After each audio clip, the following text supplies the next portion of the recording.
Boa tarde, pessoal. Meu nome é Gilson e junto com meus colegas Elizabeth e André, a gente elaborou esse projeto que virou a nossa pesquisa, que se intitula A Percepção de Estudantes de Letras em Inglês acerca da importância do ensino-aprendizagem de pronúncia da língua inglesa próxima nativa. O nosso projeto foi elaborado para essa disciplina mesmo, né? O grupo de pesquisa e aquisição e ensino de inglês como língua estrangeira, sob orientação da professora Andressa. Então, aqui está dividido como vai ser a nossa apresentação. A gente vai falar primeiro dos nossos objetivos, depois da fundamentação teórica, nossa metodologia, análise dos resultados, considerações finais e também as nossas referências.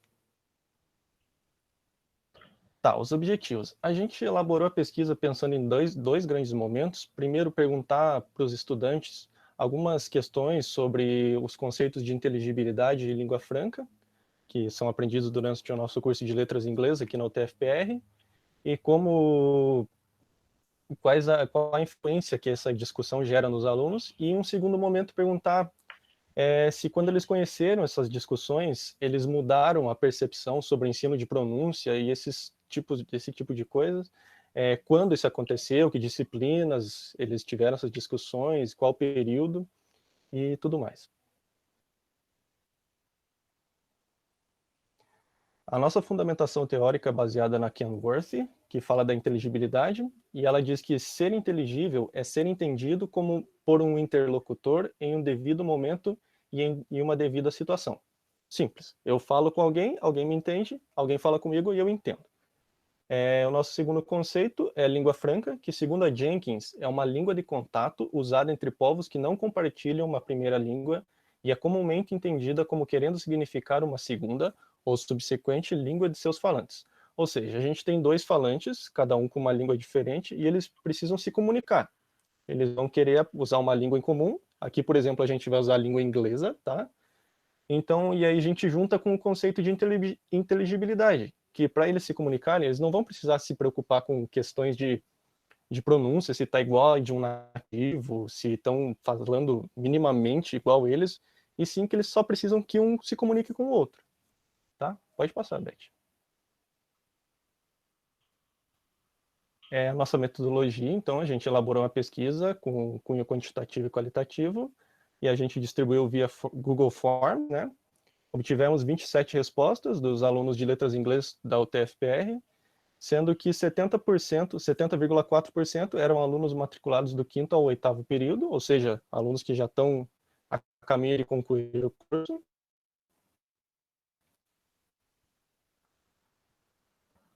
A idade média era de 24,6 anos, a menor resposta foi de 19 e a maior 36. A gente obteve 59% do público foi feminino e 40,7% do público masculino. Acho que em números dava 2 mulheres a mais, então foi parecido. E o nível de inglês, vocês podem ver que a maioria ali é de usuário independente para cima, né? De quase proficiência já. Então, a gente tem aí a maior parte já terminando, já o pessoal que está trabalhando na área. 51,9% já haviam cursado inglês antes da faculdade, com média de 3,5 anos de estudo. O menor era 6 meses e o maior era 6 anos, tá? 59,3% disseram que não ensinam inglês, e desses que responderam que ensinam, 90% são alunos do 5º período ou superior. Então, a maior parte do pessoal que respondeu, né, do curso ali, que já estão do 5º ao 5º período ou para frente. Ok, então agora nós vamos ver as nossas análises, né, dos nossos resultados. Então, começando pelo sotaque, nós perguntamos aos nossos participantes se eles acreditavam que existe uma pronúncia perfeita de inglês. 88,9% responderam que não, e dos 11% que responderam que sim, acabavam caindo no conceito da inteligibilidade. Por exemplo, o participante 26 respondeu que a pronúncia perfeita é uma que gere a boa inteligibilidade, que é o foco principal da comunicação. E o participante 11 falou que a pronúncia perfeita se faz dependendo do lugar e da fonologia daquela palavra. Então, também tem essa variedade linguística. Então, de todos os nossos participantes, só um meio que fugiu dessa teoria, né? Que foi apenas um falou que a pronúncia perfeita é a do falante nativo. Então, nós também perguntamos se os nossos participantes acreditavam que é negativo apresentar algum tipo de sotaque, e 88,9% responderam que não. Então, quase 90% dos participantes não acreditavam que ter um sotaque algum problema. Ok, então, nós também perguntamos para os nossos respondentes, né, como futuros professores, se eles acreditavam que o professor de inglês deve ensinar a pronúncia igual a de um nativo. E 55,6% dos participantes responderam que não. Então, um pouquinho mais da metade, né, dos nossos participantes não acreditam que o professor de inglês deve focar, né, o ensino da pronúncia no nativo. Mas um dado interessante é que, quando perguntados se eles, né, os nossos participantes, ao falar em inglês, procuram atingir a pronúncia de um falante nativo, 63% responderam que sim. Então, a gente vê uma certa incoerência, né? Porque, apesar de a maioria acreditar que não é negativo ter um sotaque e que o professor não deve focar, né, o ensino da pronúncia no nativo, ainda há essa busca de você ter essa pronúncia nativa. Ok, então, seguindo, nós perguntamos também se o que era mais importante para o aprendiz e para o professor de inglês, se é soar como um nativo ou ser compreendido apesar de ter um sotaque. E 96% dos respondentes falaram que para o aprendiz de inglês é mais importante ter a sua fala compreendida, apesar de sotaque. Mas quando ia para o professor, a gente viu uma diferença pequena, mas uma diferença. Então, 81,5%, né, dos participantes acreditam que para o professor é mais importante ter a sua fala compreendida, apesar de apresentar sotaque. Então, 18% dos participantes acreditavam que o professor de inglês deve sim ter um sotaque nativo, né? Então, a gente já vê uma diferença, talvez de uma pressão um pouquinho maior para o professor. E um dos motivos dessa pequena diferença pode ser o mercado de trabalho. Nós perguntamos se um professor de inglês que não possui um sotaque similar ao de um nativo tem menos chance no mercado de trabalho, e 66,6% dos respondentes concordaram com essa afirmação. Então, a gente vê que um pouquinho mais da metade acredita que tem, né, essa pressão no mercado de trabalho de que o professor de inglês que não tem esse sotaque nativo, talvez ele tenha mais dificuldade em ser contratado. Bom, aos respondentes que já atuam como professores, a gente perguntou sobre a importância dada à pronúncia no mercado de trabalho. E, segundo eles, a maior pressão sobre ter uma pronúncia boa vem principalmente do próprio profissional. E, depois disso, em seguida, de pais e alunos, de colegas de trabalho e só então da instituição. Além disso, vários informantes afirmam que os alunos são os que menos se importam com questões relacionadas à pronúncia. E 56% deles afirmam já ter sofrido alguma espécie de problema ou cobrança relacionada à pronúncia. E esse é um dado que pode indicar que não é incomum o professor ouvir do mercado de trabalho sobre a existência de uma pronúncia ideal, algo que pode ser, por exemplo, a pronúncia nativa. Pode passar, Beth.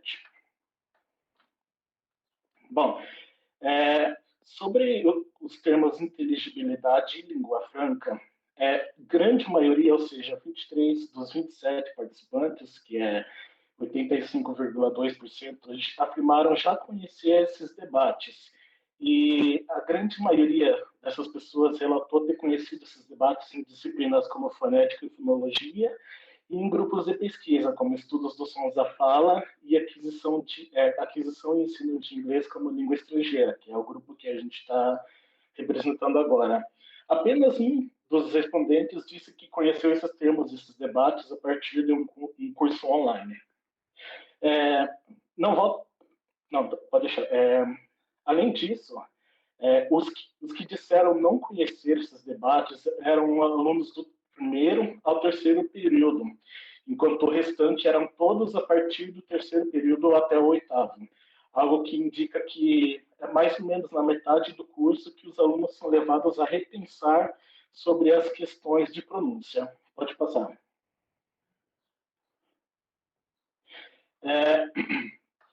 A grande maioria ainda sobre esse tema, né, a grande maioria dos informantes acredita que esse debate é importante.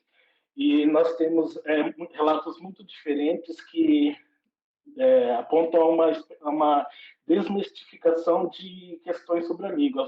Por exemplo, sobre a questão do que é saber uma língua, ou o que é um falante nativo, que geralmente se pensa do falante norte-americano ou britânico. E eu trouxe dois aqui relatos que, que comprovam. Como do participante 8, que diz: me ajudou a compreender que o sotaque não desqualifica a fala de um indivíduo. E o participante 4, que diz: eu passei a enfatizar a variação linguística no ensino de inglês. Então, esse é um relato muito positivo sobre que é resultado desses debates. Pode passar.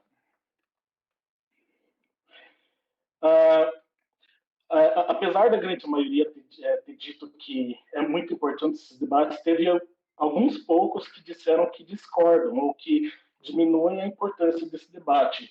E eles relatam uma espécie de distância entre o debate acadêmico e o mercado de trabalho, como o participante 5 diz. Não, o meio acadêmico já caminha para o favorecimento dos proponentes da teoria do inglês como língua franca. O mercado caminha em direção oposta. E também o participante 26, que diz que mesmo pregando na academia que está tudo bem ter sotaque, ainda seremos cobrados do contrário pelo mercado de trabalho e por nós mesmos na maioria. E isso é muito interessante. Os participantes, eles valorizam e conhecem o termo inteligibilidade, mas ainda relatam preocupações sobre como eles podem ser compreendidos e percebidos em suas falas no mercado de trabalho. Pode passar. Bom, como considerações finais, a gente notou que esse assunto ele chamou muito mais a atenção dos alunos que já entraram no mercado de trabalho, que são alunos, participantes que já conseguiram notar o distanciamento que tem entre o debate acadêmico e a realidade prática na profissão de professor. E a gente também notou que inteligibilidade e também língua franca são assuntos que são muito debatidos no curso de letras em inglês da UTF-PR, algo que é muito interessante. E também nós podemos perceber que, apesar de alunos repensarem questões e desmistificarem questões relacionadas à pronúncia, grande parte deles ainda procura seguir um padrão de um falante nativo, o que é um dado que poderia gerar uma pesquisa por si só. Né? Uma coisa muito interessante seria saber por que isso acontece. E nós levantamos hipóteses como a própria e pressão do mercado de trabalho, que fazem isso acontecer, enfim. E nós também notamos que há um distanciamento, uma espécie de dificuldade de questões que são discutidas no meio acadêmico de alcançarem a realidade, né? A sala de aula, as instituições e escolas de idiomas. Pode passar, por favor. Bom, essas são nossas referências principais e pode passar de novo. Esse é o contato, nossos e-mails e um agradecimento a quem ficou até agora. Muito obrigado.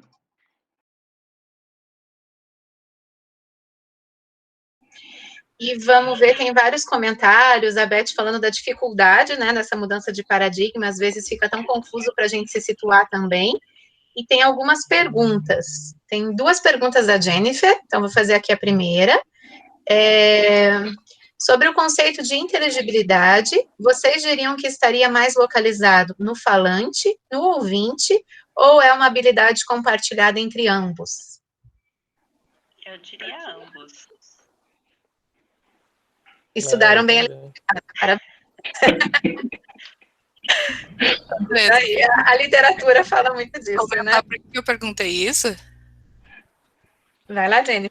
Tá, enfim, meu doutorado foi em inteligibilidade, né, o Gilson sabe disso, a gente até trocou umas ideias, né, não só porque a gente é quase parente, né, Gilson, com esse sobrenome, mas, e acho que estudando bastante esse tema, eu pensei ali na referência que vocês colocaram do Ken Worthy, justamente para pensar que ele fala interlocutor, e a gente tende a jogar muito a responsabilidade para o interlocutor, ou para o falante, né, então se o falante precisa modificar a sua fala para atender ao ouvido do ouvinte, né, e a gente esquece que é uma responsabilidade dupla, né, de comunicação, né, o ouvinte também precisa fazer um esforço, então é interessante a gente pensar que a definição de inteligibilidade vai mudando ao longo do tempo, e talvez a gente precise incorporar essas nuances da responsabilidade dupla, né.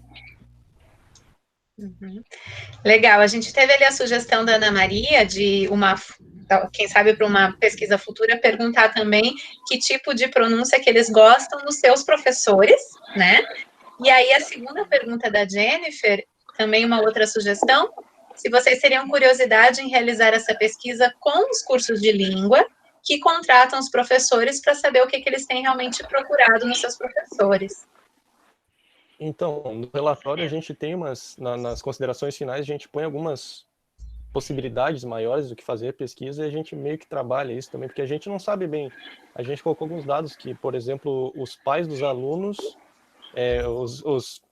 desculpa, as pessoas que responderam às pesquisas dizem que há uma pressão dos pais dos alunos, mas a gente não tem certeza. Às vezes é a percepção deles, a gente teria que ir atrás deles. Então, acho que seria interessante também ir nas escolas de idiomas, perguntar como é que funciona para eles. Com certeza, né? Ver todos os lados aí da moeda. E uma pergunta da professora Ana Maria: vocês acham que inteligibilidade se tornou um aspecto distintivo desse inglês como língua franca? É como se houvesse um inglês específico a ser ensinado? Não, acho que não. Acho que a inteligibilidade, ela facilita, né? A gente aprende o idioma para ter uma facilidade de comunicar, a gente diminui, na verdade, né, as camadas de coisas que a gente precisa aprender, de pronúncia. Então, eu acho que não. Eu não diria que é um aspecto distintivo. Eu acho que inteligibilidade faz muito parte do debate sobre língua franca, mas eu acho que é um termo que sobrevive além desse debate, né? É possível discutir inteligibilidade sem discutir língua franca. Ok. Uma coisinha, Andressa, rapidinho. Claro, fala aí enquanto eu procuro mais perguntas. Tá bom. Eu queria saber, meninos, sobre essa pergunta que eu coloquei ali, se vocês tiveram a sensação, nos dados de vocês, de que inteligibilidade acaba sendo, assim, o aspecto que não se sabe explicar, mas que, de alguma forma, é o que resume o conceito de inglês como língua franca. Então, a gente não aprofundou bem, mas eu acho que sim, porque na nossa referência ali da Jenkins, ela dá alguns aspectos que são aqueles pontos principais, né, para inteligibilidade, então eles estão dentro da língua franca já. Eu imagino que sim. Mas a gente não foi muito a fundo. A gente não teve isso nos resultados, né? Questões específicas que respondem essa pergunta. Mas eu acho que é possível dizer que, assim, o termo inteligibilidade, ele dá uma boa resumida no que é língua franca. Né? Uhum. A sensação que eu tenho, inclusive pelo que vocês trouxeram aqui, é de que quando a gente fala de inglês como língua franca, não saberíamos definir exatamente o que isso significa, mas significa inteligibilidade. E ainda que a gente não saiba explicar direito o que é inteligibilidade, né? E parece que se tornou, então, um outro inglês, característico tal que é representado por esse conceito que não se sabe explicar direito e que se chama inteligibilidade, né? E que essa palavra vem representar de uma forma tão forte, né, o conceito. Parabéns, o trabalho de vocês é muito rico. Fiquei bem contente de ver. Muito bom mesmo, viu? Obrigada. Obrigada, Ana. Tem vários comentários, gente. Eu tô achando algumas perguntas perdidas no meio dos comentários. Achei mais uma aqui. Se eu pular alguma, por favor, coloquem ali, tá? Então, uma pergunta do Marco. Vocês já presenciaram casos de preconceito com o uso da língua franca? Bom, eu nunca tive experiência né, nesse sentido. Então, eu não poderia dizer. Eu também, eu dei aula só em colégio público, então não tem esse debate, assim, ninguém nunca me pressionou, nada assim. Eu já não numa situação real, mas com um aluno, que foi quando eu apresentei um diálogo gravado por falantes nativos da Índia. E a pessoa disse, mas inglês assim é meio feio, né? Daí eu tive que explicar, não é feio, é apenas diferente e tal. Mas é um pequeno caso, mas é um exemplo de que existe um preconceito, sim.